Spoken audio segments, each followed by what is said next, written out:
आज की जो हमारी क्लास है प्यारे दोस्तों, उसमें टॉपिक रहेगा रस, और रस से संबंधित क्वेश्चन हर परीक्षाओं में हमेशा पूछे जाते हैं, और वो होते हैं 3 अलग अलग तरह के क्वेश्चन। ठीक है, ये आपको ध्यान रखना है। एक तो क्वेश्चन होगा आपका रस का, यहाँ पे वो रस देगा और फिर पूछ लेगा आपसे इसका स्थायी भाव, रस देगा और इसका स्थायी भाव पूछ लेगा आपसे। ठीक है, दूसरा पंक्ति दे के रस पूछेगा और फिर कुछ बेसिक क्वेश्चन। तो यहाँ पर जो क्वेश्चंस बनेंगे हमारे क्या हैं, एक है प्यारे दोस्तों श्रृंगार रस, इसका जो स्थायी भाव है वो रति होता है। दूसरा वीर रस, इसका स्थायी भाव उत्साह होता है। तीसरा हास्य रस, इसका स्थायी भाव हरास होता है, हरास। और इसके बाद फोर्थ करुण रस, इसका स्थायी भाव शोक होता है। इसके बाद 5वां रोद रस, इसका स्थायी भाव क्रोध होता है। इसके बाद अद्भुत रस, इसका स्थायी भाव विस्मय होता है। इसके बाद भयानक रस, इसका स्थायी भाव भय होता है। विभत्स रस, इसका स्थायी भाव जुगुप्सा होता है। और ये 8 रस जो होते हैं, ये होते हैं भरत मुनि के अनुसार। ये क्या है जी, 8 के 8 रस, ये किसके अनुसार है, ये भरत मुनि के अनुसार। भरत मुनि कौन थे, रस के प्रतिपादक। भरत मुनि के अनुसार रसों की संख्या, भरत मुनि के अनुसार रस। तो भरत मुनि के अनुसार 8 रस होते हैं, वो आपके सामने है, और उनके स्थायी भाव। दूसरी चीज काम की आपकी यह है, रति किसे कह रहे हैं, रति कहते हैं प्रेम। उत्साह किसे कहते हैं, उत्साह कहते हैं जोश। हरास किसे कहते हैं, हरास कहते हैं खुशी को। ठीक है, ये किसे कहते हैं, खुशी प्रसन्नता को। तो किसे कहते हैं, दुख को कहते हैं। क्रोध गुस्सा, ये स्थायी भाव नहीं है जो मैं व्हाइट से लिख रहा हूँ, ये तो इनके पर्यायवाची है, समानार्थी है। विस्मय का अर्थ क्या होता है, आश्चर्य, आश्चर्य। भय का अर्थ क्या होता है, डर। जुगुप्सा का अर्थ क्या होता है, ग्लानि अर्थात गिल्ट। ये जो इमोशंस होते हैं ना, जिनको हम स्थायी भाव कहते हैं, ये इमोशंस हैं। और ये सारे के सारे इमोशंस क्या है, हमारे शरीर में सोए हुए रहते हैं। भाई अर्पित की मैथ की क्लास के बारे में मुझे कोई जानकारी नहीं है।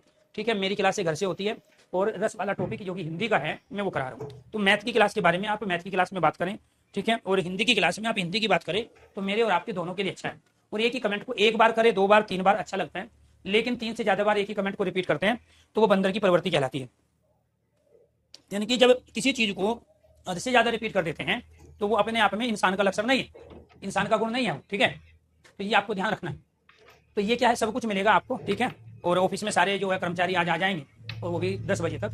तो 10 बजे के बाद में सारी जो PDF है, नोट्स हैं आपके, वो सब अपलोड करवा देंगे जो भी बचा है। आपकी जो रिक्वायरमेंट होती है आप उसका कमेंट जरूर कीजिए, ताकि आप इधर जो है कमेंट लिखोगे, मैं पढ़ूंगा, मेरे याद रहेगा उस चीज़ को, क्योंकि हमारी भी सुबह से शाम तक क्लासें चलती रहती हैं। तो 10 बजे जैसे ही ऑफिस में सारे लोग आ जाते हैं, जो आपकी रिक्वायरमेंट है वो पूरा करेंगे और उन तक आपका मैसेज पहुंचा देंगे। ठीक है, मैथ की क्लास के रिगार्डिंग जो भी है आपका, ठीक है, तो वो भी आपका पहुंचा देंगे। ठीक है, या फिर आप दूसरा काम ये कर सकते हैं कि आप जो हमारा नंबर होता है, हेल्पलाइन नंबर, उस पर फोन करके भी आप अपनी बातों को कह सकते हैं, रख सकते हैं। लेकिन चीज़ों के लिए थोड़ा सा आपको समय देना पड़ेगा, और जैसे ही आप समय दोगे वो सारी चीज़ें अपने आप दुरुस्त हो जाएगी, आपके बताने कहने पर भी और आपके बिना बताए और कहने पर भी। तो जरूरी नहीं है, सिस्टम अपने आप अपडेट है सारी चीज़ों में, और धीरे धीरे जिस चीज़ की जहाँ आपकी रिक्वायरमेंट होगी, आपके बिना कहे, बिना पूछे और आपके बिना मांगे आप तक वो सारी चीज़ पहुंचेगी। तो एक बेसिक क्वेश्चन है जो सबसे ज्यादा इसमें पूछा जाता है, ये आपको ध्यान रखना है। एक तो ये पूछा जाएगा कि श्रृंगार की ये वर्तनी सही है कि गलत है, तो बाकी बच्चे तो कहेंगे सही है, लेकिन मैं क्या कहूँगा गलत, क्यों? क्योंकि यहाँ पर इसमें बिंदी नहीं है। ठीक है, तो एक क्वेश्चन तो हमारा ये बना कि श्रृंगार जो है वो अपने आप में वर्तनी के रूप में बहुत पूछा जाता है। और कुछ बच्चे इसमें गलती क्या कर देते हैं, कुछ बच्चे गलती करते हैं, इस सै के साथ रै का अगर प्रयोग करोगे तो ये क्या बनेगा, ये बनेगा। बात समझ में आई? जबकि श्रृंगार में यहाँ हम सै के साथ में किसका प्रयोग करते हैं, इस री का प्रयोग करते हैं, और तभी प्यारे दोस्तों यहाँ पर क्या बना आपका, तभी आपका ये बना। तो ये वाला आपने जो री लगाया है ना, वो ये वाला री, तो इसमें तो रे आता ही नहीं है, श्रृंगार में ये वाला रे आता ही नहीं है, इसमें तो केवल री का प्रयोग होता है। क्लियर? एक तो ये लॉजिक है, कोई बात नहीं, सॉरी मांगने की आवश्यकता नहीं है।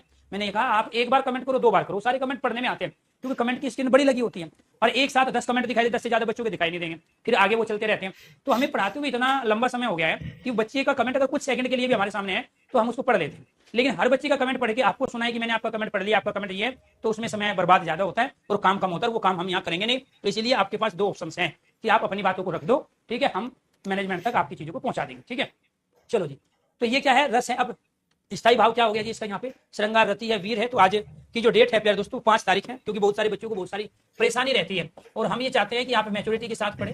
तो 5 मई है, आपको ये ध्यान रखना है, और ये सुबह 8 बजे की क्लास चल रही है आपकी।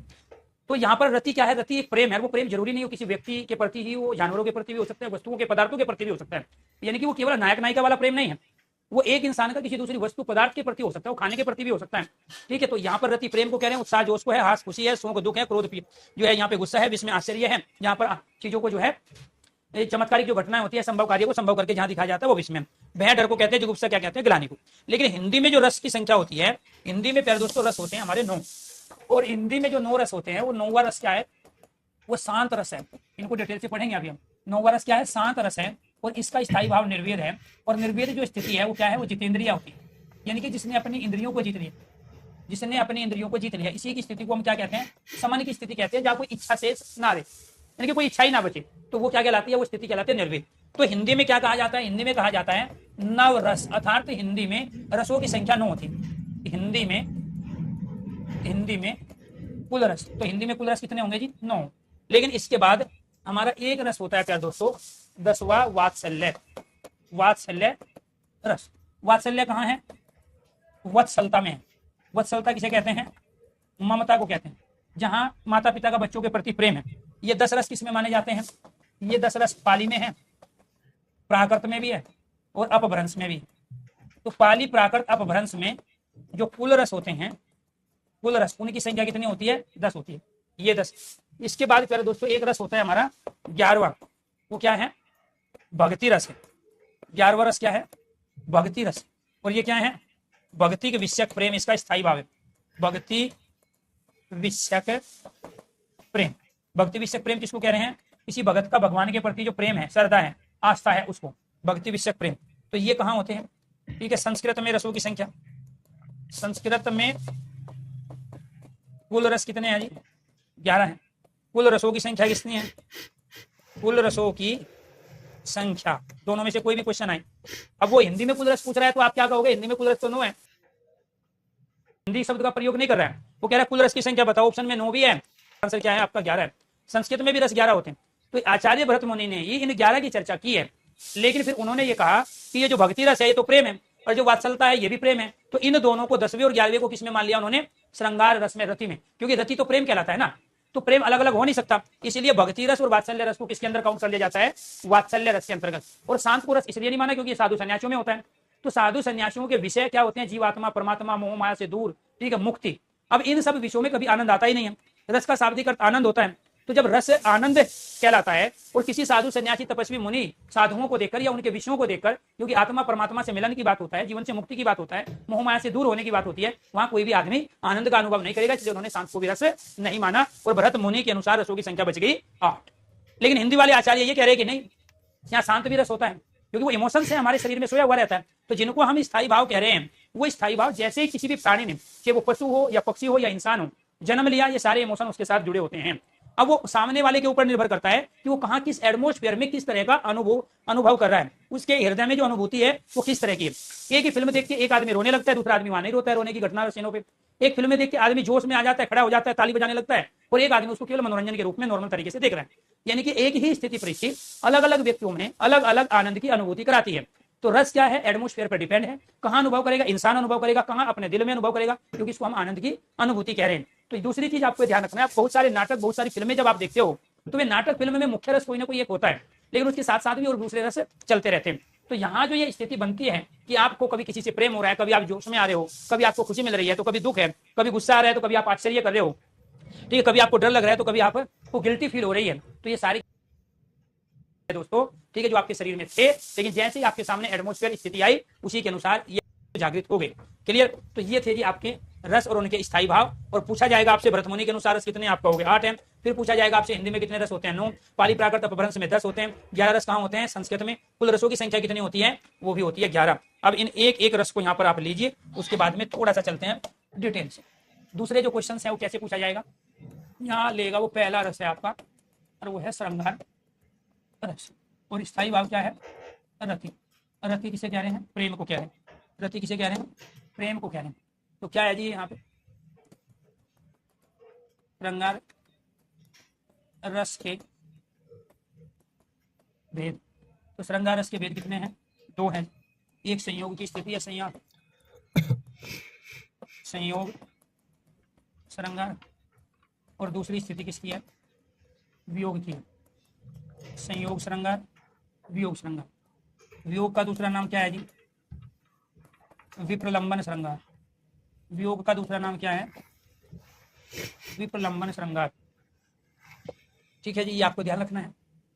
इसके बाद इसको क्या कहा जाता है, इसको कहा जाता है रसों का राजा। रसों का राजा, रसों का राजा। इसके बाद फिर सर्वश्रेष्ठ रस, सर्वश्रेष्ठ रस। तो ये दोनों के दोनों क्या है जी, सर्वश्रेष्ठ रस, रसों का राजा क्या कहलाता है, श्रृंगार रस कहा जाता है। इसी वजह से श्रृंगार रस का दूसरा नाम क्या होता है, रस राज होता है। जहाँ कोई रस नहीं होता वहाँ श्रृंगार रस होता है, जहाँ कोई रस नहीं होता वहाँ श्रृंगार रस होता है। ये अपने आप में खुद में नोट्स, आप इनको नोट भी कर सकते हो या फिर आप इनको समझ सकते हैं। तो आपके पास ये लंबे समय तक ये वीडियो, ये लिखा हुआ जो PDF नोट्स है, ये सब चीज़ आपको मिले, और वो तब तक रहेगी जब तक आपके बैच की वैधता है, वैलिडिटी। तो वो आपके ऊपर डिपेंड करता है कि आपको साथ के साथ नोट्स बनाना है, या पहले आप चीज़ों के कॉन्सेप्ट को क्लियर करोगे, समझोगे, उसके बाद फिर अपनी भाषा में उसको नोट करोगे। वो आप पे डिपेंड करता है। हर बच्चे के समझने का और कैच करने का तरीका और लेवल दोनों डिफरेंट होते हैं। क्लियर? Very good. तो ये क्या है जी, आपके यहाँ रसों का राजा है, सर्वश्रेष्ठ रस है, अर्थात इसको हम क्या कह रहे हैं, रस राज कहते हैं। अब संयोग श्रृंगार कहाँ होगा जी, संयोग श्रृंगार यहाँ क्या है जी आपका, संयोग श्रृंगार, जहां नायक नायिका मिलन, वो भी क्या कहलाता है, संयोग श्रृंगार। दूसरा, जहां एक व्यक्ति का दूसरे व्यक्ति, वस्तु, पदार्थ से मिलन, स्पर्श, बातचीत, भाव भंगिमा, हाव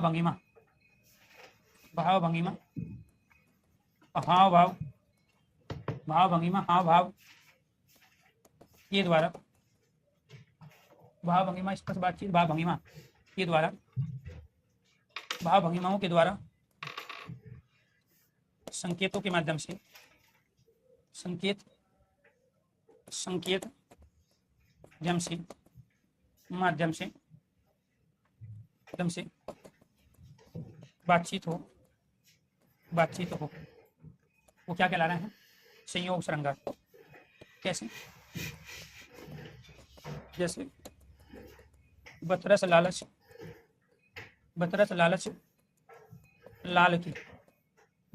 लाल की मुरलीधरी लुकाए। बतरस लालच लाल की मुरलीधरी लुकाए। सोहों करे भोए ने कहे देन नटी जाए। अब यहाँ पर क्या है जी? भाव भंगिमा कहते हैं बॉडी लैंग्वेज को। भाव भंगिमा किसको कह रहे हैं? बॉडी लैंग्वेज को। हाँ, भाव किसे कह रहे हैं? जो आपके बॉडी के अंग है, ठीक है, उनसे जब आप बिना शब्दों का प्रयोग किए इशारों में कोई चीज अभिव्यक्त कर देते हैं, किसी भाव को प्रकट कर देते हैं, तो वो क्या कहलाते हैं? आपके हाव भाव कहलाते हैं। तो भाव भंगिमा हाव भाव आपकी बॉडी लैंग्वेज के इंप्रेशन हैं, जिसके माध्यम में आप शब्दों का प्रयोग नहीं करते बल्कि इशारों में चीजों को व्यक्त कर देते हो। तो यहाँ पर एक व्यक्ति का किसी दूसरे व्यक्ति वस्तु पदार्थ से मिलन है, उसका स्पर्श आप कर पा रहे हो, आपसे उसकी बातचीत हो रही है भाव भंगिमाओं के माध्यम से, या विशेष आकृति बना के आप संकेतों के माध्यम से उसको कुछ समझा रहे हैं, बता रहे हैं, या कोई इशारा आप कर रहे हैं, तो वो भी किसके अंदर आता है? संयोग। तो जैसे कि हम आमतौर पर देखते हैं कि किताबों की भाषा में संयोग नायक नायिका का मिलन होता है, लेकिन ऐसा नहीं है। वो किसी एक इंसान का किसी जानवर के प्रति, किसी एक इंसान का किसी वस्तु या पदार्थ के प्रति भी जो प्रेम होता है और उसका मिलना होता है आपस में एक दूसरे का, ठीक है, वो भी किसके अंदर आता है? संयोग श्रृंगार। तो संयोग में इसका मतलब हो गया कि कम से कम दो चीजें होगी, ठीक है, एक व्यक्ति हो या दूसरा जो है कोई वस्तु हो, ठीक है। तो यहाँ पर जब तक उनके बीच में संयोग की स्थिति नहीं बनेगी तो संयोग श्रृंगार नहीं कहलाएगा। तो ये बतरस लालच लाल की मुरलीधरी लुकाए, तो ये मुरली को क्या है? छिपाने की बात कर रहा है। लुकाने का मतलब क्या होता है? छिपाना। तो जब मुरली को छिपाया जा रहा है तो इससे इस बात से पता चलता है कि यहाँ दो व्यक्ति है, एक मुरली को छिपाने वाला और दूसरा जिससे मुरली छिपाई जा रही। बतरस लालच लाल की मुरलीधरी लुकाए, तो मुरली को लुकाया था, छिपाया जा रहा है, गायब किया जा रहा है। तो वो तो कंडीशन दो व्यक्तियों के बीच में होगी, एक छिपाने वाला हो, एक दूसरा वो होगा जिससे वो छिपाई जा रही। तो जब दो व्यक्ति मौजूद हो गए तो संयोग की स्थिति तो अपने आप ही बन गई। सोहों करे भोए नहीं कहे दे नट जाए, तो यानी कि भों के माध्यम से, जो आंखों की भोएं होती है, इशारों के माध्यम से, बॉडी लैंग्वेज के माध्यम से देने के लिए कहा जाता है, लेकिन अगले ही पल उसको मना कर देते हैं। सोहों करे भोए ने कहे दे नट जाए, देने के लिए कहता है, फिर जैसे वो मांगने आता है, लेने आता है, उसको मना कर देते हैं। तो इसका मतलब क्या है? यहाँ दो व्यक्ति हैं, और जब यहाँ दो व्यक्ति हैं, उनका आपस में मिलन हो रहा है, बॉडी लैंग्वेज के माध्यम से उनमें बातचीत हो रही है, तो इसका मतलब क्या हुआ? जो दो व्यक्ति आपस में मिल रहे हैं, दो व्यक्ति भवों के माध्यम से, बॉडी लैंग्वेज के माध्यम से बात कर रहे हैं, तो वो स्थिति क्या बन गई? आपकी संयोग की बन गई। तो यहाँ राधा और श्री कृष्ण के बीच की घटना और किसके अंदर? संयोग श्रृंगार के अंतर्गत। इसके बाद दूसरा क्या होता है जी? हमारा वियोग श्रृंगार। दूसरा क्या होता है? वियोग श्रृंगार। तो वियोग श्रृंगार का दूसरा नाम क्या है? विप्रलंबन। वियोग श्रृंगार का दूसरा नाम है विप्रलंबन श्रृंगार। क्या है? विप्रलंबन श्रृंगार। तो ये क्या कहलाएगा जी यहाँ पे? वियोग श्रृंगार, विप्रलंबन श्रृंगार। क्या स्थिति बनेगी? चलो, जहां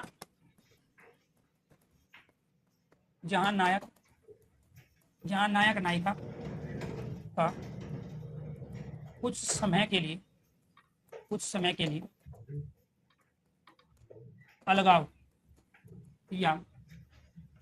या बिछड़ने, जहां नायक नायिका का कुछ समय के लिए अलगाव या बिछड़ने की स्थिति हो, वो क्या कहलाता है? वियोग। वियोग अर्थात विप्रलंबन श्रृंगार में रोना धोना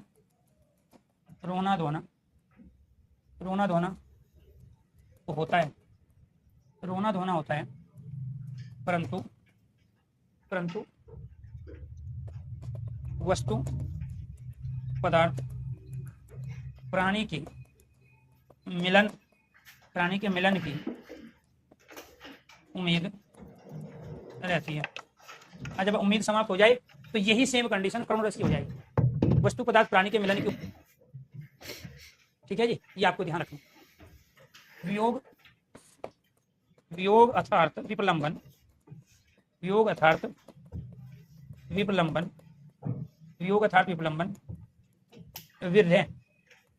विरह की, वियोग अर्थात विप्रलंबन, विरह की स्थिति होती है। वियोग अर्थात विलंबन वीर्य की स्थिति होती है। जहां वीर्य का वर्णन, वीर्य का मतलब क्या होता है? कुछ समय के लिए बिछड़ना। जहां वीर्य वर्णन हो वो क्या कहलाता है? वो वियोग कहलाता है। वीर्य की स्थिति, वीर्य का मतलब कुछ समय के लिए, कुछ पर्टिकुलर समय के लिए जब एक इंसान का दूसरे इंसान से या वस्तु से बिछड़ना पाया जाता है, लेकिन कुछ समय के बाद में ये चीजें मिल जाती है, तो उस स्थिति को क्या कहलाते हैं? ठीक है जी, उस स्थिति को कहते हैं हम यहाँ पे वियोग श्रृंगार। आप में से कई बच्चे मूर्खताई की हद में होते हैं। आज 5 मई है, ये 5 मई की क्लास है। अभी 8:33 हो गए हैं और ये शाम के नहीं है, सुबह के। ये क्या है? ये सुबह की है। इसको AM को सुबह भी बोलते हैं। आपकी भलाई के लिए बताएं, क्योंकि भिन्न भिन्न वेराइटी के बच्चे पढ़ते हैं यहाँ पे। सुबह को यहाँ हम प्रातः काल भी बोलते हैं, ये आपको ध्यान रखना है। इसको सवेरा भी कहा जाता है, ठीक है जी, ये ध्यान रखना। कभी रात की सोच लो। तो पढ़ने के अलावा दुनिया में कितने ही काम करवा लो आप, सब में आपको इंटरेस्ट आ जाएगा, सब में मजा आएगा, लेकिन जो क्वेश्चंस की वैरायटी है उस पर फोकस नहीं रहेगा। तो यहाँ पर क्या है जी हमारे, ये कंडीशन मैंने क्यों लिखवाई? क्योंकि आज की डेट में ज्यादातर जो क्वेश्चन है वो स्टेटमेंट वाले पूछे जा रहे हैं। जब रस वाला टॉपिक आपके दिमाग में है तो दिमाग में सबसे पहले क्वेश्चन की वैरायटी आपके क्या आई? कि क्वेश्चन की वैरायटी आई आपके दिमाग में कि एक पंक्ति होगी और उसमें रस पूछेगा, जबकि वो पुराना ट्रेंड हो चुका है क्वेश्चन का। कोई जरूरी नहीं है, वो आपसे ये भी पूछ सकता है, वो रस देके उनका स्थायी भाव भी पूछ लेगा, रस देके उनका स्थायी भाव के पर्यायवाची भी पूछ सकता है। वो पूछ लेगा आपसे निर्वेद बताओ निम्नलिखित में से क्या है? निर्वेद समन की स्थिति है। वो निर्वेद देके रस दे देगा आपको ऑप्शन में 4, रस देके 4 स्थायी भाव दे देगा ऑप्शन में। तो ये भी क्वेश्चन है। दूसरे ये भी क्वेश्चन है, नवरस हिंदी में कितने रस हैं, पाली प्राकृत अपभ्रंश में संस्कृत में कितने रस हैं, भरतमुनि कितने रस मान रहा है, इस रस के कॉन्सेप्ट को दुनिया के सामने कौन लेके आया, प्रणेता प्रवर्तक जनक कौन है रस का? आचार्य भरतमुनि। कहाँ इसका चर्चा हुई थी? सब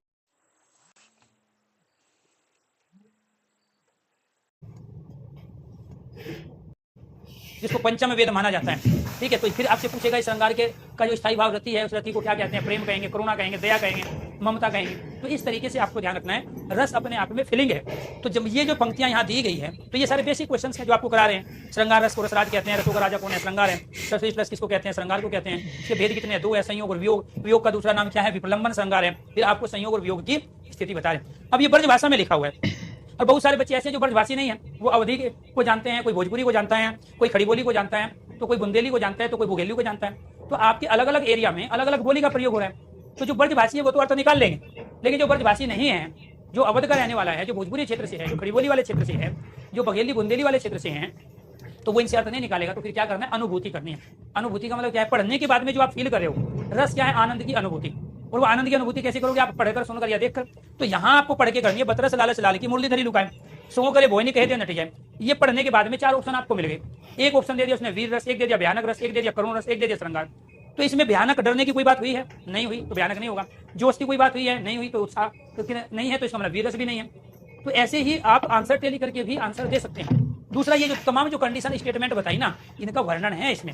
यहाँ नायक नायिका का मिलन हो रहा है, देने के लिए कह रहे हैं मुरली को, लेकिन मना करें। यहाँ नायक नायिका के बीच में तथा राधा श्री कृष्ण के बीच में भुवों के द्वारा बॉडी लैंग्वेज के माध्यम से बातचीत हो रही है, और वही आपको बताई। तो ये स्टेटमेंट में भी पूछा जाता है, निम्न में से कौन सी कंडीशन वियोग श्रृंगार की नहीं है? ठीक है। वियोग श्रृंगार और करुण श्रृंगार में अंतर क्या है? तो दोनों में अंतर यह है कि इसमें मिलने की उम्मीद समाप्त हो जाती है करुण में, लेकिन वियोग में मिलने की उम्मीद रहती है। जो वस्तु आपकी खो गई है या जो आपको छोड़ के चले गए हैं, तो ये क्या है? आपका विप्रलंबन श्रृंगार। और कैसे आप करोगे? यहाँ पर जैसे मधुबन तुम कहत रहत अरे, मधुबन तुम कहत रहत अरे,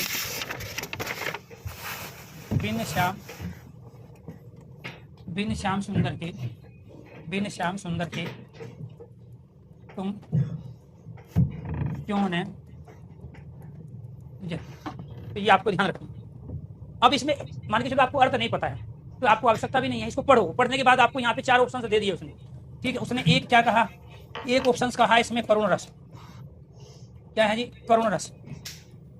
एक कह रहा है भयानक रस, फिर कह रहा है वीर रस, और फिर कह रहा है आपसे श्रृंगार रस।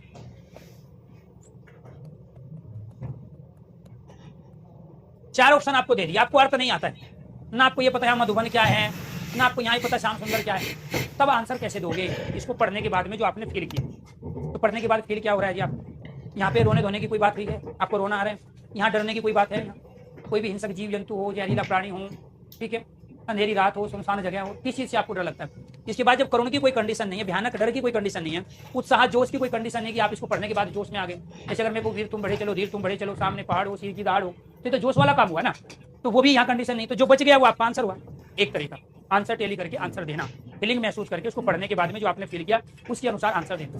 दूसरा डेफिनेशन को अप्लाई करना, कंडीशनों को अप्लाई करना, जहां नायक नायिका का कुछ समय के लिए अलगाव या बिछड़ने की स्थिति हो। वियोग अर्थात विकलांग श्रृंगार में रोना धोना होता है, परंतु वस्तु पदार्थ प्राणी के मिलने की उम्मीद रहती है। वियोग अर्थात विप्लंबन विरह की स्थिति होती है, जहां विरह का वर्णन होगा वो क्या कहलाएगा? वियोग श्रृंगार कहलाएगा। अब ये कंडीशन अप्लाई कर दो। मधुबन तुम कहते रहे थरे, बिन शाम सुंदर के तुम क्यों न जले। तो जब ये खुद ही कह रहा है बिन, बिन का मतलब क्या है? अलगाव की स्थिति है ही नहीं, साथ में अलगाव की स्थिति है बिन। तो ये अकेला बिन शब्द हमें बता रहा है यहाँ ये अकेला ये लुकाए शब्द बता रहे हैं आपको। यहाँ संयोग है क्योंकि छिपाने की क्रिया, यहाँ ये केवल भूमो सुहो करे भोय नहीं, भूमो के द्वारा इशारा हो रहा है। ये बता रहा है कि यहाँ स्थिति संयोग की है। आप बतरस लालच को छोड़ दो, यानी कि दी गई पंक्ति में एक शब्द भी रस को बता सकता है। पंक्ति के पढ़ने के बाद में जो आप फील कर रहे हो वो फीलिंग ही अपने आप में क्या है? रस है। तो ये कह रहा है बिन श्याम सुंदर के, यानी कि श्याम सुंदर है ही नहीं, तो अलगाव की स्थिति हुई ना। अलगाव की उस स्थिति को क्या कह रहे हैं हम? विरह वर्णन कह रहे हैं। तो यहाँ मधुबन कह रहे हैं पेड़ पौधों को, बगीचे को। यहाँ गोपियां कह रही है कि मधुबन पेड़ पौधे गोपियां कह रही है कि तुम तो कहते थे कि हमारे प्राण तो श्री कृष्ण जी में है, अब वो तुम्हें छोड़ के चले गए बिन श्याम सुंदर के, तुम क्यों न जरे? तुम मुरझा क्यों नहीं गए हो? जरने के अनेक अर्थ, जर का अर्थ यहाँ जो है धन संपदा भी होती है, जर का अर्थ यहाँ जमीन जायदाद भी होता है, जर का अर्थ बुढ़ापा भी होता है, जर का अर्थ मुरझाना भी होता है, जर का अर्थ मरना भी होता है, अनेक अर्थ शब्द है। ये कह रहे हैं कि मधुबन तुम कहते रहे थे कि तुम तो कहते थे कि श्याम सुंदर में हमारे प्राण है, कृष्ण है, तब तक हम जिंदा है, जिस दिन वो चले गए हम तो सूख जाएंगे, मुरझा जाएंगे। तो वो उलाना दे रही है कि बिन श्याम सुंदर के तुम क्यों न जरे, तुम मुरझा क्यों नहीं गए हो? तो था श्याम सुंदर छोड़ के चला गया। तो ये अलगाव की स्थिति है, ये विरह का वर्णन है। ये क्या है? अलगाव की स्थिति है, विरह का वर्णन है। और अलगाव की स्थिति और विरह का वर्णन क्या है? ये दोनों चीज प्यार दोस्तों एक ही होती है। और जहाँ विरह का वर्णन होगा, कुछ समय के लिए एक दूसरे का बिछड़ना होगा, उसको हम कहेंगे विप्रलंबन श्रृंगार, जिसका दूसरा नाम है प्यार दोस्तों वियोग श्रृंगार। क्या है? वियोग श्रृंगार। नेक्स्ट दूसरा क्या है? दूसरा है हमारा हास्य रस। कहाँ होगा हास्य रस? जहाँ हरास होगा। हरास किसे कह रहे हैं? हंसी को कहते हैं, प्रसन्नता को कहते हैं। ये कहते हैं प्रसन्नता को। ये क्या है? ये आपका स्थायी भाव है, हरास। किसी वस्तु पदार्थ प्राणी की आकृति, प्राणी की आकृति, वेशभूषा। किसी वस्तु पदार्थ प्राणी की आकृति, वेशभूषा, हाव भाव मतलब बॉडी लैंग्वेज, वेशभूषा, हाव भाव,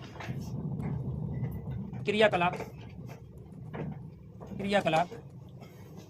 गतिविधि को देखकर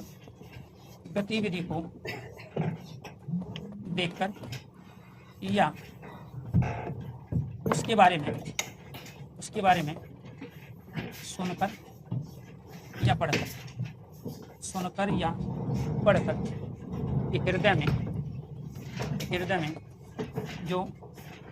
हृदय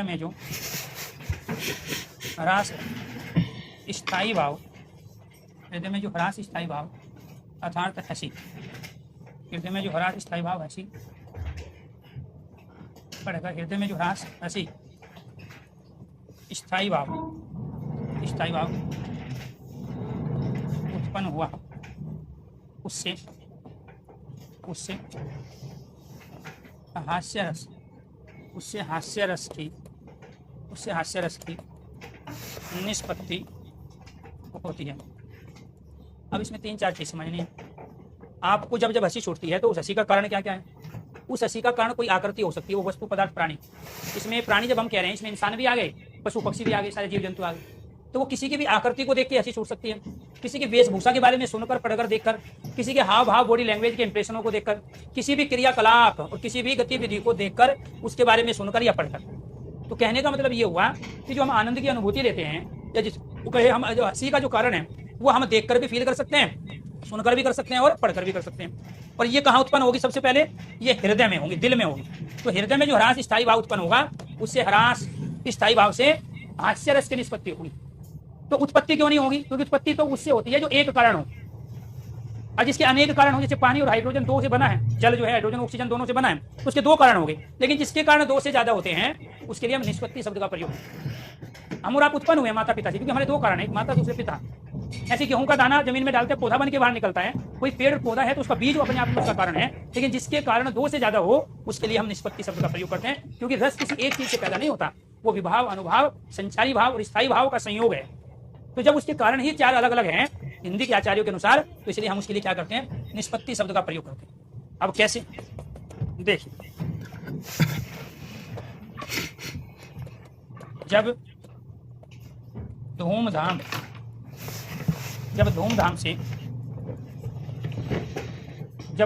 से जाती हैं, जब धूमधाम से जाती है बारात किसी की, जब धूमधाम से जाती है बारात किसी की, जब धूमधाम से जाती है बारात किसी की सज धज कर, जब धूमधाम से जाती है बारात किसी की सज धज कर,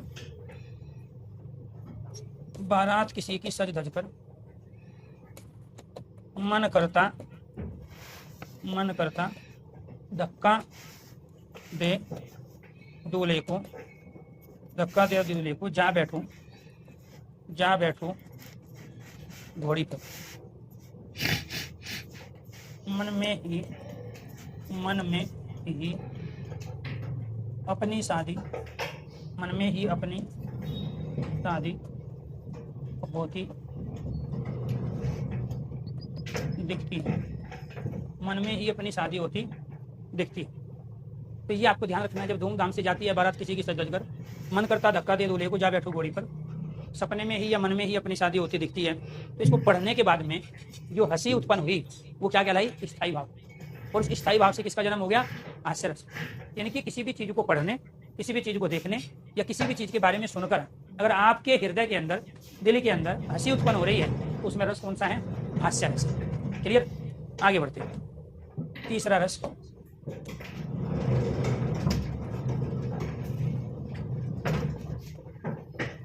वीर रस। स्थायी भाव क्या है, उत्साह। उत्साह किसे कहते हैं, जोश को कहते हैं। उत्साह किसे कह रहे हैं, जोश को। वीर रस जोश, उत्साह जोश। जहाँ देश, धर्म, जाति, संप्रदाय के प्रति, देश धर्म जाति संप्रदाय के प्रति, प्रेम के प्रति श्रद्धा, आस्था, श्रद्धा, आस्था का भाव। दूसरा, जहाँ देशभक्ति से परिपूर्ण गीत भजन गाना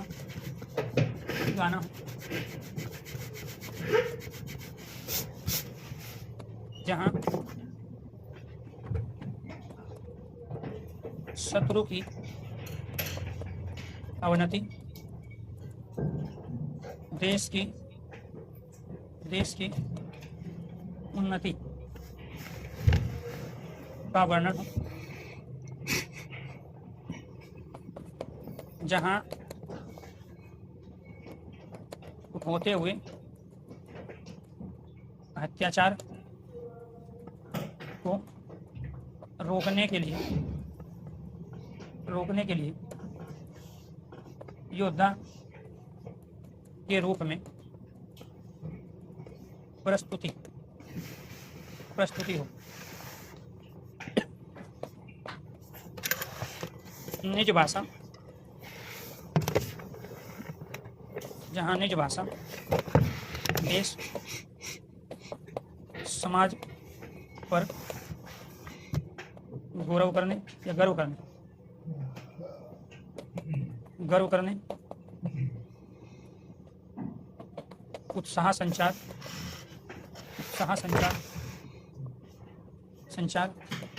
का वर्णन हो। वो क्या कहलाता है? वीर रस। ये तो ये आपको ध्यान रखना है, ठीक है। देखो, तो ये जो स्टेटमेंट लिखी गई है, इन स्टेटमेंट के अंदर जो पंक्ति देगा वो सारे भाव आ जाएगा। तो जब उसको वीर या उत्साह दिखाना होगा तो देश, धर्म, जाति, संप्रदाय के प्रति किसी इंसान की श्रद्धा दिखाएगा। अब हमें अपनी जमीन को माँ मानते हैं और माँ के प्रति श्रद्धा का भाव होगा। हम अपने देश को एक तरह से जो है भारत माता के रूप में लेते हैं, ठीक है। उसकी एकजुटता के लिए हम धर्म संप्रदाय को ना मान के पहले देश की मानवता की बात करते हैं। अब मानवता के प्रति आस्था और श्रद्धा का भी जो भाव होगा वो वीर रस में जाएगा। जहाँ देशभक्ति से परिपूर्ण कोई गीत हो, भजन हो, रागनी हो, सॉन्ग हो, सांग हो, ठीक है, कीर्तन हो, तो वो सब क्या है? वीर रस है। जहाँ शत्रु की अवनति हो, शत्रु का पतन दिखाया जाए और देश की उन्नति का वर्णन हो, वो भी वीर रस का कारण बनेगा। जहाँ होते हुए अत्याचार को रोकने के लिए योद्धा के रूप में किसी की प्रस्तुति दिखाई जाए, किसी जाति पे, धर्म पे, समाज पे संकट आ गया और उस जाति, धर्म, देश का कोई एक इंसान योद्धा का रूप धारण कर रहा है, वो वीरता का परिचय दे रहा है, वो वीर रस के अंतर्गत आएगा। तो निज भाषा, देश, समाज पर गर्व करने की बात हो, उत्साह संचार का जहां वर्णन हो, तो क्या कहलाएगा? वीर रस। तो ये अपने आप में इनकी डेफिनेशन है, कंडीशंस हैं, और इन्हीं डेफिनेशन कंडीशन को आपको अप्लाई करना है। कैसे अप्लाई करोगे जी? देखना, चढ़ चेतक, चढ़ चेतक, तलवार उठा करता था, भूतल पानी को सिर, भूतल पानी को सिर काट काट करता था सफल जवानी। चढ़ चेतक तलवार उठा करता था, भूतल पानी को सिर काट करता था सफल जवानी को। दूसरा,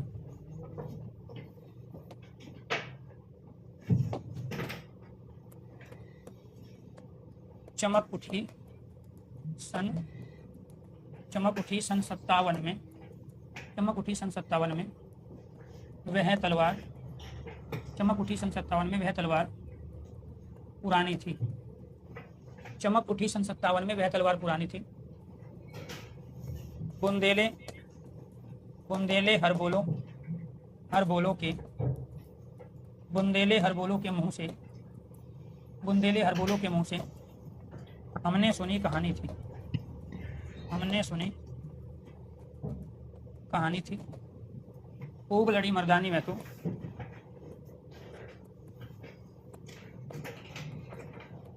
खूब लड़ी मर्दानी वह तो झांसे वाली रानी थी, झांसे मर्दानी झांसे वाली रानी थी। अब अपने आप में झांसी वाली रानी ये क्या है? योद्धा के रूप में। मर्दानी की क्या है? उत्साह। बिना उत्साह के, बिना जोश के मर्द नहीं बने। मर्दानी की मतलब वीरता की बात है। झांसी वाली रानी वीरता का परिचय, जिसको वीरांगनी बोलते हैं। इसलिए स्त्री अगर योद्धा है तो वीरांगनी, ठीक है, पुरुष योद्धा है तो वीर, ठीक है। चमक उठी सन 57 में वह तलवार पुरानी थी, बिना उत्साह के आप तलवार नहीं चला सकते, ठीक है जी। तो यहाँ तलवार शब्द बता रहा है कि वीर रस है, झांसे वाली रानी बता रही है वीर रस है, यहाँ मर्द शब्द बता रहा है कि वीर रस है। शब्दों से भी रस का पता चल जाता है। पूरी पंक्ति को पढ़ने और उसको समझने की आवश्यकता नहीं है।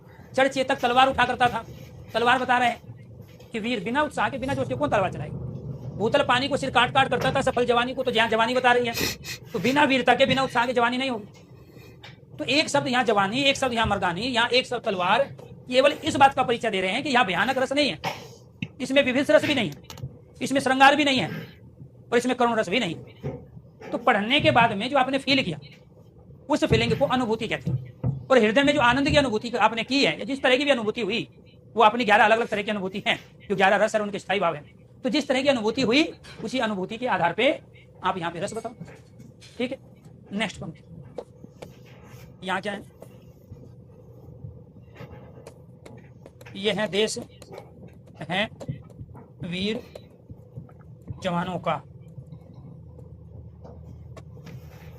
4 वीर तुम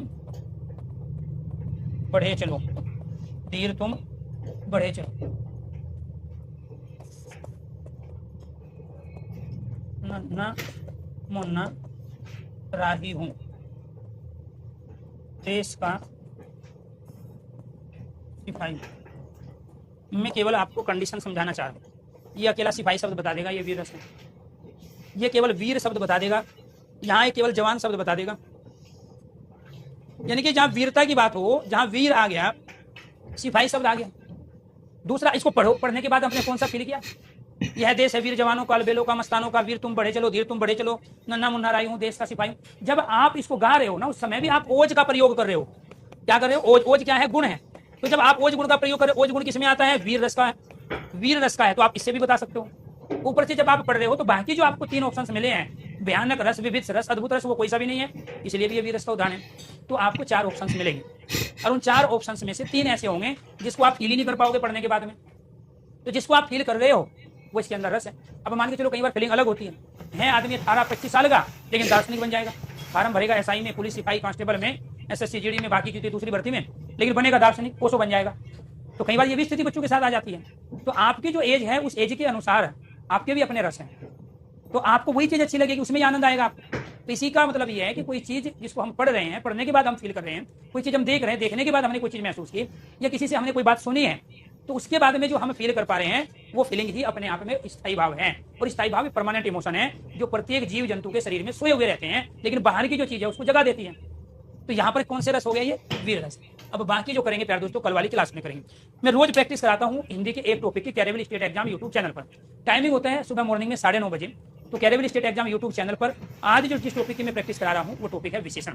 इससे पहले की जो क्लास है आपकी जो हुई थी वो संज्ञा और सर्वनाम को मैं उसमें आपको प्रैक्टिस करवा चुका हूँ। तो मैं रेगुलर लेके आता हूँ तमाम 60 क्वेश्चन जो किसी एक ही टॉपिक से अलग अलग क्वेश्चन की वैरायटी को आपको बताते हैं, और वहीं पर हम क्वेश्चन के माध्यम से कॉन्सेप्ट को क्लियर करते हैं। उससे पता चलता है कि आखिरकार विशेषण में कितने प्रकार के क्वेश्चन किस प्रकार पूछे गए हैं पीछे परीक्षाओं में, और किस तरह के क्वेश्चन आपकी पेपर की दृष्टि से यहाँ पे प्रैक्टिस के दौरान आपको करने हैं। उसमें से कोई डाउट होता है तो आपको डाउट वहाँ पे क्लियर कराएंगे। तो 9:30 बजे अगर किसी की भी लाइव क्लास नहीं है दूसरे किसी साथी टीचर की, तो आप उस यूट्यूब इवेंट को, आप सेशन को देख के उस क्लास में लाइव आ सकते हैं। तो कंटिन्यू हम हिंदी के उन तमाम टॉपिक वाइज प्रैक्टिस 9:30 बजे करेंगे कैरेबिल स्टेट एग्जाम यूट्यूब चैनल पे, और यहाँ हम करेंगे अपने कॉन्सेप्ट को क्लियर। हिंदी के अंदर आपकी जो क्लासें हैं ये 70 से ज्यादा क्लासें होनी है, और 70 क्लास का मतलब सीधे सीधे ये है कि आपको मुझे 2.5 से 3 महीने देने पड़ेंगे। अब हर बच्चे को अपने हिसाब से अलग अलग टॉपिक पढ़ना है, किसी को वर्णमाला पढ़नी है, किसी को विलोम पढ़ने हैं, किसी को अलंकार पढ़ना है, किसी को भाषा बोली पढ़ना है, और किसी को पढ़ना है रस। लेकिन यहाँ जो टॉपिक है वो चलता हूँ मैं अपने हिसाब से लेके। जो भी टॉपिक आगे आने वाले हैं वो पहले वाले टॉपिक से जुड़े हुए होते हैं, उन पर डिपेंड रहते हैं। इस चीज का आपको ध्यान रखना है। और आपको 2.5 से 3 महीने जब दे दोगे, 70 क्लासें तब आपकी हो जाएगी, तो आपकी में जितनी भी खुर्रापाती है, जितने भी आपके दिमाग में चुल चल रही है, जितनी भी खुजली आपके शरीर में उठ रही है, ये खत्म तब होगी जब आप मुझे कम से कम 2.5 महीना दोगे। उससे पहले प्यारे दोस्तों एक बच्चे को ध्यान में रख के मैं कोई काम करता ही नहीं हूँ। यहाँ हजारों की संख्या में बच्चे लाइव होते हैं और कई हजार बच्चे कोर्स में एडमिशन लेते हैं, तो उन सबको हमें ध्यान में रखना होता है। बहुत सारे बच्चे ऐसे हैं जो लाइव नहीं आते, बाद में सुनते हैं, जो अपने ड्यूटी पे चले गए हैं या उनके दूसरे सब्जेक्ट की क्लास है, उस समय वो क्लास ले रहे हैं हिंदी की क्लास को छोड़ के। तो मैं चलता हूँ सबको साथ लेके, और मैंने जो आपसे कमिटमेंट किया है कि आपका हिंदी का सारा सिलेबस और हिंदी के तमाम ये क्वेश्चन जो आपकी परीक्षाओं में पूछे जाएंगे वो मैं पहले ही बोर्ड पर लिख चुका हूँ। यानी कि यहाँ जो ये मार्कर चल रहा है इससे बेहतरीन कुछ चीज यही नहीं। अगर आप अकेले इस पे भी फोकस कर गए तो मैं दावे के साथ कह रहा हूं कि आप 95% परफॉर्मेंस हिंदी में केवल इनके दम पे करो। बाकी 5% के लिए किताब, mock test, test series, PDF, ebook, क्विंटल के बाद। तो इसलिए आपसे रिक्वेस्ट है, जरूरी नहीं आप चीजों को नोट करते हुए आगे बढ़ो, ठीक है? ये आपको ध्यान रखना है। आपको समझना ज्यादा जरूरी है, क्योंकि सूचनाएं तो आपको किताब भी दे देगी, पीडीएफ भी देगी, लेकिन यहाँ जो ज्ञान चल रहा है उसमें अंतर है। इन्फॉर्मेशन और नॉलेज दोनों में अंतर है। एक को आप सूचना कह रहे हो, इसको ज्ञान कह रहे हैं। ज्ञान वाले सिलेक्शन ले जाएंगे, सूचना वाले केवल सूचनाओं को इकट्ठी करने में और उनको रजिस्टर पे भरने में जो लगे रहेंगे, क्योंकि वहां ना तो आपकी कॉपी जाएगी ना आपका रजिस्टर जाएगा, वहां जाएगा आपका ब्रेन वाला फोल्डर, और वो हिंदी का जो फोल्डर आपके ब्रेन में है वो अभी खाली पड़ा हो, क्योंकि आपने बहुत सारी किताबें घर पे रख ली है लाके, बहुत सारे आपने रजिस्टर तैयार कर लिए हैं, या बहुत सारे रजिस्टर आप अभी आगे आने वाले समय में भरोगे। लेकिन इनमें से आपको फर्स्ट प्रायोरिटी जो देनी है, प्राथमिकता, वो देनी है लाइव क्लास में आकर चीजों को समझने पर। अगर चीजें समझ में आ गई तो उसको इंप्लीमेंट करना मैं सिखा ही रहा हूँ आपको यूट्यूब चैनल पे 9:30 बजे। और जब हम एक चीज को सीख लेते हैं और फिर उसका इंप्लीमेंट हो जाता है, उसके बाद उसकी रिवीजन की आवश्यकता नहीं पड़ती। तो मैं mix question, topic wise question के साथ आपकी प्रैक्टिस कराता रहूंगा यूट्यूब चैनल पे, और यहाँ पे उन कोर्स में जो है टॉपिक को, कॉन्सेप्ट को यहाँ क्लियर करेंगे। कोई हड़बड़ी नहीं है, कोई ज्यादा स्पीड में नहीं रखूंगा, धीरे धीरे पढ़ेंगे, सीधा सीधा टारगेट है। अगर आप हिंदी सब्जेक्ट से फ्री होना चाहते हो, हिंदी में 100% परफॉर्मेंस करना चाहते हैं, तो आपको करने पड़ेंगे 3 काम। पहला काम है पेशेंस रखना पड़ेगा 2.5 महीने का। दूसरा काम है पढ़ाई में निरंतरता रखनी पड़ेगी। एक क्लास ले ली, 4 दिन की छुट्टी, 2 घंटे पढ़े, 10 घंटे गायब। ऐसे कभी भी आप किसी सब्जेक्ट से, टॉपिक से फ्री नहीं हो सकते। पहला काम पेशेंस रखना, धैर्य रखना 2.5 महीने तक। दूसरा काम है पढ़ाई में कंटिन्यूटी, निरंतरता रखना। और तीसरा काम है जो टॉपिक कंप्लीट हो जाए, YouTube channel Hindi by Arun sir और कैरेबिल स्टेट एग्जाम यूट्यूब चैनल पे जाके उन टॉपिक की प्रैक्टिस करना।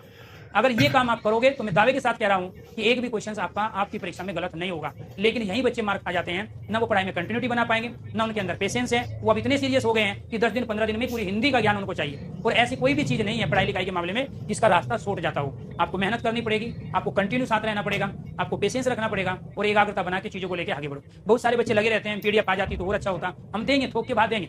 मेरे पास 100 से ज्यादा पीडीएफ है पूरे सिलेबस की, ठीक है, पूरा बोर्ड भरा पड़ा है, ये हैंग हो जाता है, लेकिन मुझे ये पता है कि जो पीडीएफ किताबों से बच्चा पढ़ा है वो कभी भी पेपर में 60% भी परफॉर्मेंस नहीं कर पाया है। उसको सोचना ही तो हो जाती है बहुत। जब इंप्लीमेंटेशन की बात आती है, जब क्वेश्चन को सही करने की बात, उसके पास लॉजिक ही नहीं होता है, वो रट्टा मार रहे हैं केवल मॉक टेस्ट के माध्यम से, यूट्यूब सेशन के माध्यम से। तो आपको दोनों तरीके से चलना पड़ेगा, पहले कॉन्सेप्ट क्लियर, फिर उस चीज को इंप्लीमेंट करना क्वेश्चनों के माध्यम से, और फिर एक अपनी अवधारणा, अपना खुद का कॉन्सेप्ट तैयार करके अपने खुद के नोट्स तैयार करना, वे आपके काम आएंगे। जब रिवीजन आप करोगे तो पीडीएफ से रिवीजन करोगे आप, या फिर प्यारे दोस्तों ई बुक से रिवीजन करोगे या किताबों से करोगे, तो उस रिवीजन से ज्यादा बेहतरीन चीज है कि कॉन्सेप्ट को क्लियर करके समझ बना के अपने खुद के नोट्स तैयार करो और उनसे रिवीजन करके पेपर में जाओ। तो उनसे रिवीजन आप 5 से 7 दिन में, 10 दिन में कर भी लोगे, वो सारे की सारी चीजों से प्यारे दोस्तों आप अपडेट होंगे और आपकी परीक्षाओं में क्वेश्चन सही होंगे। तो इसीलिए बहुत सारे बच्चों की बहुत सारी दिक्कतें, बहुत सारे कमेंट होते हैं, वो सारे मैं यहाँ पढ़ता हूँ, लेकिन केवल आपको पढ़ के सुनाता नहीं हूँ, क्योंकि मुझे पता है हमारा सिलेबस ये है और यहीं से क्वेश्चन आने हैं, इसी पे हमें फोकस रखना है। तो जितना एकाग्र मैं होऊंगा उससे ज्यादा आपको आवश्यकता है किसी पर्टिकुलर चीज पे फोकस करने की। तो बहुत सारे बच्चे, हिंदी की क्लास चल रही है, मैथ हिंदी की क्लास चल रही है, पीडीएफ हिंदी की क्लास चल रही है, सर जी टाइमिंग क्या है क्लास का, तो ये चीजें जब दिमाग में आने लगती है तो इसका मतलब ये हुआ कि 2025 में पढ़ के आप 27 में सिलेक्शन लेना चाह रहे हो, क्योंकि मैं केवल उन्हीं बच्चों को अभी पढ़ा रहा हूँ जो 2025 में सिलेक्शन लेना चाहते हैं। सभी दोस्तों को नमस्कार, धन्यवाद। 9:30 बजे मिलेंगे कैलेवरी स्टेट एग्जाम यूट्यूब चैनल पर।